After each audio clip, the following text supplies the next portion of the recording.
Banyak yang bertanya tentang dalilnya mana jika mengatakan halal menjima budak wanita yang cantik jelita sebanyak apapun tanpa dinikahi. Dasarnya mana? Dalilnya mana? Oleh sebab itulah melalui video yang cukup singkat dan pendek ini kami Al-Fakir Tamalim akan menjelaskannya bahwa para ulama di dalam agama Islam itu tidak ngawur, tidak sembarangan. Mereka berpendapat itu pasti memiliki dalil dari Al-Quran maupun dari hadisnya Nabi Muhammad SAW bahwa memang benar para budak wanita itu bebas disetubuhi, dihubungi apa? Hubungan badan, dijimaklah oleh tuannya sendiri loh ya, bukan oleh orang lain, oleh tuannya sendiri tanpa dinikahi. Iya, tanpa dinikahi. Mengapa? Nah, nanti ada dasarnya dalam Al-Quran maupun di dalam sunnahnya Rasulullah SAW. Dan yang perlu kita ketahui bahwa Islam datang itu sudah ada menjamur perbudakan di mana-mana. Orang-orang zaman jahiliyah itu memperbudak manusia seenaknya tanpa aturan. Perbudakan di Eropa, apalagi di Romawi, di Yunani, seenaknya mereka memperbudak manusia tanpa aturan. Jangan menyalahkan Islam, justru Islam datang itu ingin menghilangkan perbudakan. Yang berusaha menghilangkan perbudakan pertama kali sepanjang sejarah manusia ini adalah umat Islam. Rasulullah SAW datang membawa ajaran agama Islam, berusaha untuk mengikis, menghilangkan perbudakan sedikit demi sedikit, sedikit demi sedikit. Karena tatkala itu menjamur perbudakan. Nah, kalau Rasulullah SAW langsung frontal menghilangkan perbudakan langsung seketika begitu, ini sangat resiko. Karena memang perbudakan sudah menjadi budaya di mana-mana, di Eropa, di mana-mana lah. Nah, adapun di dalam Islam kan banyak sekali cara membebaskan budak.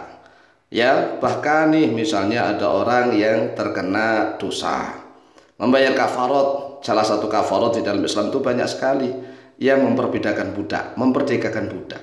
Sehingga umat Islam ini pelan-pelan cara memperdekakan budak. Adapun dasar bahwa tuan yang memiliki budak wanita sebanyak berapapun itu halal ya menjima, mensetubuhi budaknya, maka lihat di dalam Al-Qur'anul Karim surat Al-Mu'minun mulai dari ayat ke-5, 6 dan ke-7. Qala Allah azza wa jalla a'udzu billahi minasyaitonir rajim. Bismillahirrahmanirrahim. Walladzina hum li furujihim hafidun illa ala azwajihim aw ma malakat aymanuhum fa innahum ghairu malumin. Yang artinya walladzina hum, dan orang-orang yang mereka li furujihim, pada kemaluan-kemaluan mereka, hafiduna, yaitu menjaga oleh mereka. Jadi orang-orang yang muflih, orang-orang yang sukses, beruntung dunia akhirat, salah satunya yaitu orang yang senantiasa menjaga kemaluan mereka. Illa ala azwajihim, kecuali kepada istri-istri mereka. Nah, kalau kemaluannya mau ditendangkan kepada istrinya kan halal.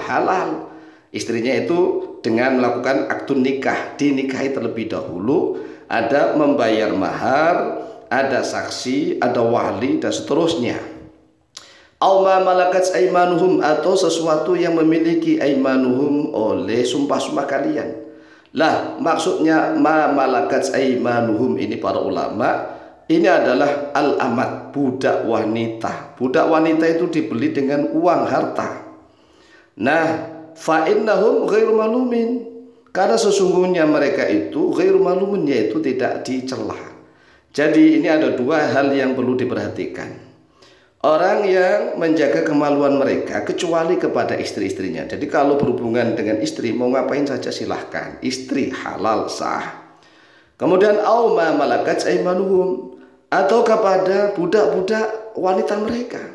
Budak-budak wanita itu halal walaupun tidak dinikahi, tidak dinikahi, tidak harus membayar mahar, tidak harus ada saksi, tidak ada wali, ya kan begitu, malah bebas. Jadi kalau menggauli budak wanita itu bebas tanpa harus dinikah. Nah, kalau dinikah bagaimana? Nah, kalau dinikah justru nikahnya itu nggak sah. Mengapa nggak sah? Karena ada dua ini antara hak dan kewajiban yang saling bertabrakan. Nah, kalau dua hak, antara dua hak kewajiban dan hak ini tidak saling bertabrakan, maka caranya budak itu harus dibebaskan terlebih dahulu. Dibebaskan terlebih dahulu, setelah itu dinikahi. Itu akhlak yang mahmudah, akhlak yang baik. Tetapi kalau budaknya tidak dibebaskan, tidak dimerdekakan, kemudian dinikahi, ini satu sisi dia budak, harus melayani tuannya, ya kan, tanpa digaji, tanpa dibayar. Nah, satu sisi kalau dia dinikahi adalah istri, istri menuntut hak, ya kan, haknya adalah dikasih nafkah, nafkah sandang pangan papan, lahir batin, ya kan. Nah, kalau budak enggak cukup, ya diberikan nafkah, dikasih makan, dikasih tempat, tetapi enggak memiliki hak yang lain-lain. Makanya para ulama menyebutkan kepemilikan budak itu lebih kuat daripada kepemilikan istri. Sekali lagi, kepemilikan budak itu lebih kuat daripada kepemilikan istri. Mengapa bisa begitu? Begini, kalau istri hanya bisa dimanfaatkan untuk itu, ya kan, untuk itu saja, nggak bisa dijual. Wong istri kok dijual. Nah, kalau budak bisa dimanfaatkan untuk itu dan bisa dijual. Ini kan dua manfaat. Lah, kalau budak ingin dinikahi oleh tuannya sendiri, syaratnya harus dimerdekakan. Sehingga nanti antara hak dan kewajiban itu satu arah, satu jalur. Lah, kalau budak itu misalnya masih milik tuannya, kemudian dinikahi, ini statusnya membingungkan. Statusnya dia budak atau statusnya istri? Lah, menurut para ulama, justru nikahnya nggak sah karena status istri itu lebih lemah. Ya kan, status budak, kepemilikan budak itu lebih kuat. Sedangkan status kepemilikan istri itu hanya satu faedah, satu manfaat. Sehingga kalau budak itu dinikahi oleh tuannya sendiri, maka nikahnya tidak sah.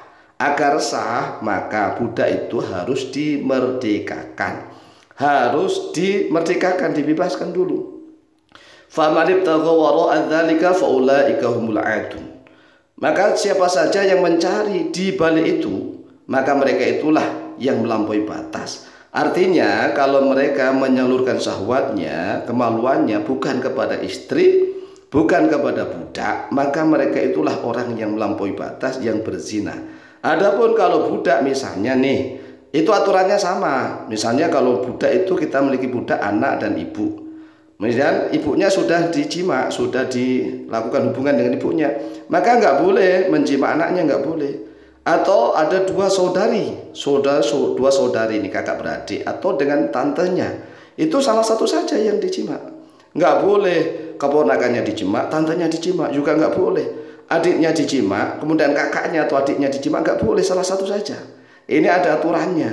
Nah, kalau memiliki budak banyak, cantik-cantik, tetapi orang lain semua boleh. Boleh, wong lain semua, tidak ada hubungan tante, nggak ada hubungan keponakan, nggak ada hubungan adik kakak, nggak ada hubungan antara anak dan ibu. Silahkan lah, tanpa ngasih mahar, tanpa dinikahi, tanpa. Ini dasarnya adalah Al-Quranul Karim yang menjadi pedoman, pegangan oleh umat Islam sampai kapanpun. Perbudakan itu tetap bisa suatu ketika misalnya perang nih antara umat Islam dengan orang kafir. Bisa saja umat Islam diperbudak atau sebaliknya, orang kafir dijadikan budak umat Islam. Maka ayat-ayat seperti ini tetap harus ada sebagai dasar pegangan hidup bagi setiap umat Islam dimanapun dan sepanjang zaman. Demikianlah jawaban kami. Semoga bermanfaat. Lebih kurangnya mohon maaf. Wallahu ta'ala a'lamu bishawab.